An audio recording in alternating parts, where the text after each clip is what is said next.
Germany, in particular, began to develop a vast network of rail and canals. With such an immense system of infrastructure, it quickly became a leader in industry throughout not only Europe, but the entire world. The productive output of Germany's Ruhr region was second only to the powerhouse of America, the Pittsburgh region.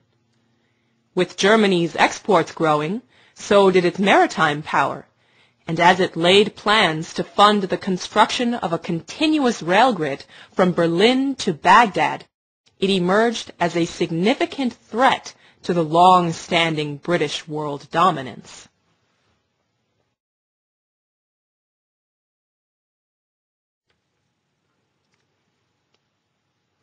With the 1888 accession of Queen Victoria's imprudent grandson, Wilhelm II, to the German throne, the British Empire needed only to set the trap. Under the maintenance of his uncle, England's King Edward VII, Willie had no difficulty in falling for it. Earlier in the 19th century, Britain's Lord Palmerston, notorious for his foreign manipulations, had already prearranged the ploy. Were any conflict to break out between Germany and France, Palmerston well knew that the Belgian territory would be a crucial strategic position for German success.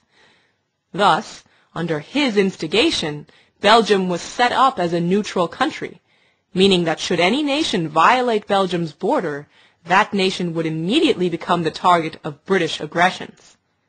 Britain had but to lure them in. Germany, however, had grown to such a power that Britain and France alone would not be capable of defeating her. Once the British drew Russia into an alliance against Germany after Kaiser Wilhelm II disintegrated the alliance with Russia, the supplemental power the British sought to wage a two-front war against Germany was secured. All that remained to be introduced was the spark.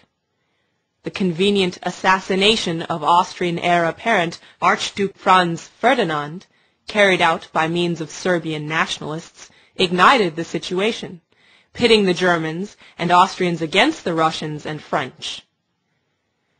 The British, up to the last minute, maintained a public appearance of having no interest in the continental conflicts brewing in the summer of 1914. Yet, their intent was unrelentingly to crush Germany at all costs. As World War I broke out in August 1914, and as all the intentions were unveiled, Kaiser Wilhelm II bewailed, "The world will be engulfed in the most terrible of wars, the ultimate aim of which is the ruin of Germany. England, France, and Russia have conspired for our annihilation. That is the naked truth of the situation which was slowly but surely created by Edward VII. The encirclement of Germany is at last an accomplished fact. We have run our heads into the noose." In the aftermath of Germany's military defeat, the British intention to stop the spread of the American system's potential was now revealed. On condition of the 1918 armistice, the Army and Navy were completely dismantled, and all of Germany's locomotives and train cars were extracted from the country. The 1919 peace conference in Paris excluded Germany from the negotiations. The full burden for all damages incurred through the war were heaped upon Germany.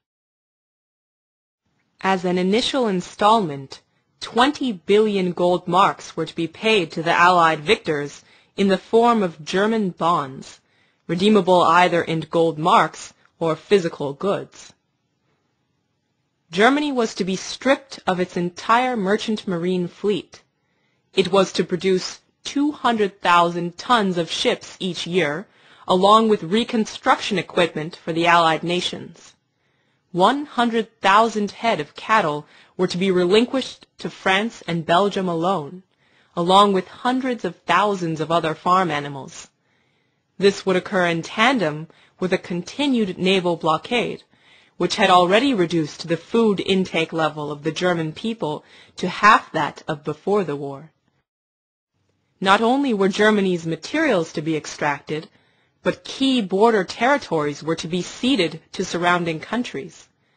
The Alsace-Lorraine region, possessing the most developed canal system for transport of materials and products from the Rhine River, as well as large deposits of iron ore and coal, was to be turned over to France. Upper Silesia, another choke point of industry and transport, was to be ceded to Poland. The sudden loss of manpower, resources, rich farmland, and factories would slash the ability to meet the reparations requirements. These were the terms of the Versailles Treaty. Were Germany to refuse them, the defenseless nation was threatened with invasion and occupation.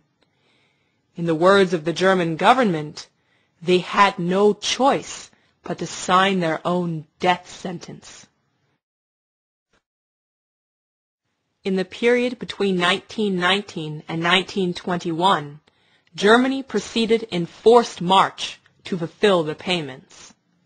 The German government printed paper Reichsmarks to buy up the greater part of produced goods, in order to hand them over for reparations. Thus, since most of the production went toward payment rather than the development of the nation, nothing remained as a foundation to give value to the currency. In May of 1921, the London-steered Reparations Committee unveiled their second set of terms, declaring that Germany must pay 132 billion gold marks, an impossible sum. In October, after the failed attempt of German Foreign Minister Walter Rathenau to rework debt agreements with France, the Allies increased the pressure to pay the debt. In order to offset the loss of physical capital, the government was forced to incur more debt than the original reparations. By the end of the year, the built-up